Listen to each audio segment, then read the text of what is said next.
Кадырет, жана сизди сүйлөтө койбодук эч эле. Эчтеке эмес. Бир коңгуроо дагы келди. Алло. Дагы суроо берейин дедим эле, кечирип коюңуздар. Ооба. Намаз боюнча айтып атасыздар. Намаз окубагандар кандай болот? Мен мисалы намаз окуй албайм азыр. Кечки тарава намаз же шамга мындай ороза тутуп атам да жөнүнө. Ошого жооп кандай болот? Алла разы болсын, рахмат. Ороза тутканыңызга Кудайым иншалла кабыл кылсын. Кудай калса бул алдыга кадам деген эсеп.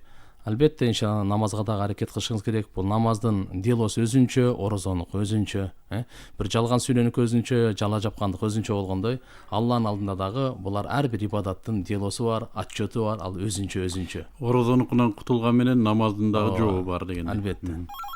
Аллах разы болсун. Дагы бир коңгуроо. Болобу ороза кармакчы болбойбу? Дагы бир кайталап коесузбу?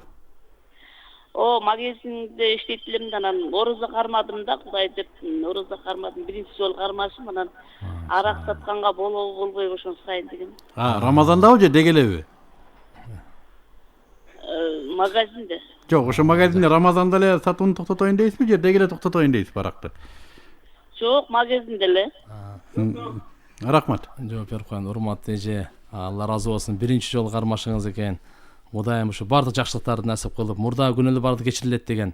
Албетте бул эми арак сатуу бул жакшы эмес. Шариятыбызда буну жамандаган. Ошол эми Рамазан айында башка жактан Алла Тааладан ошо адалдан башка жактан рызкы берсин деп сиз да дуа кылыңыз, биз да сизге дуа кылайлы. Буну таштап койгонуңуз иншалла мыктыраак. Кудай кааласа дүйнөдөгү Алла Таала бере турган рызкысын башка жактан дагы бере берет. Адамдын акылына сыйбай турган жактан дагы алып келе берет. Ахиретиңиз дагы өтө жүзүңүз жарык болот. Жакшы. Рахмат. Таштап коюңуз, буну сатпаңыз. Өтө сонун. Мен жана халал маселеси менен жүргөндө Хазирет биз ушул нерселерди көрдүк да.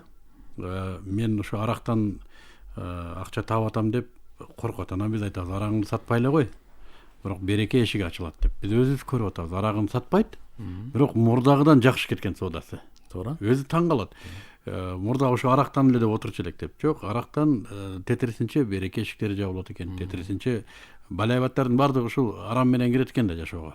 Ошон үчүн эжекебиз бекерден быйыл Рамазан кармабаса керек дейм да. Бул жакшылыктын иман ошо Рамазанды ушу суроого эмеге чыгарды да. Суроо берди. Рахмат. Дагы бир коңгуроо. Алло. Ассаламу алейкум. Алейкум салам. Ассалам. Рамазан байрамыңыздар менен суроом бир колуңуздардан келишинче экөөңүздөр тең белгилүү инсандардаnsыздар, иман жолунда жүргөн. Мен ушул жакында инсульт болдум эле да, 2 ай мурун. Анан ушул 20 күн болду, 5 мал намаз кылгызылгам. Аллага шүгүр. Аллах кабыл кылсын. Анан ушул сол колум Аллаху акбар барганда коматка сол колум көтөрүлбөйт, оң кол менен эле.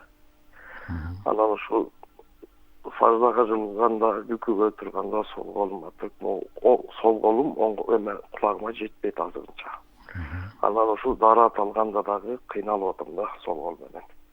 Анан бул биринчи сону экинчи ушуга эле мындай тахавик намазын кечинде орозо башталган күнү мечитке барып келдим, бирок аягына чейин чыдай албаган, көзүм караңгылап.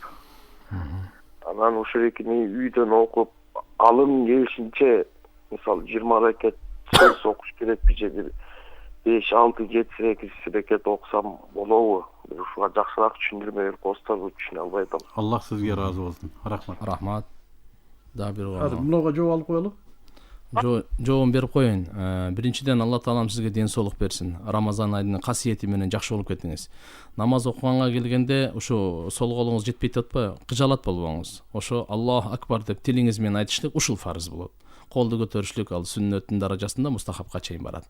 Албетте шариятыбыз ушунча жеңилдик берип койгондо Алла Таала эч бендени кыйнаган эмес. Туруп намаз окуй албасаңыз, отуруп эле окуңуз деп айтып койгонда пайгамбарыбыздын шариятында. Ал эми отуруп окуй албасаңыз, жатып алып окуңуз. Ушунчалык. Эгерде сууга мисалы өзүңүз мындай дарат алганга сол колуңуз жетпесе, оң колуңуз менен эле барды неме кыла бериңиз. Шарият уруксат берет. Эгерде бир сууга, муздак сууга жууласаңыз, ысык сууга, буга да мүмкүнчүлүк болсо таяммум, мындай да болбосо башка жаныңызда турган дагы бир мисалы бетиңизди жууп койсо да ошо менен деле кете берет. Таравих намазга бирөө жууп койсо. Бирөө жууп койсо да, тарат алдырса болот. Бирөө тарат алдырса болот да. Өзү мисалы тарат ала албай калган учурларда бирөө тарат алдырса болот. Бул ушунчалык жеңилдиги бар да. таяммум менен кылса болот. Эми азыр мына сиз айтып аткан таравих намазы боюнча бул үйүңүздө уксаңыз дагы, эгерде сиз мисалы азыр оорукчан экенсиз, үйдө барып ошол жерде отуруп алып эле акырын убакыт кетет. Ошентип окуп койсо 20 рекет болот. А эгерде кыйналып баратсаңыз, мисалы бир 2 рекет кыйналып кеттиңиз, аябай оорлошуп, таштап кое бериңиз. Эчтеке эмес, буга чоң күнөө болбойт. Сиз 20 рекет эмес. Ооба. Оорукчан адамга. Оорукчан адам сиз 20 рекет буга кыйналбайт. Эми ал фарыз бөлөк. Бул сүннөт.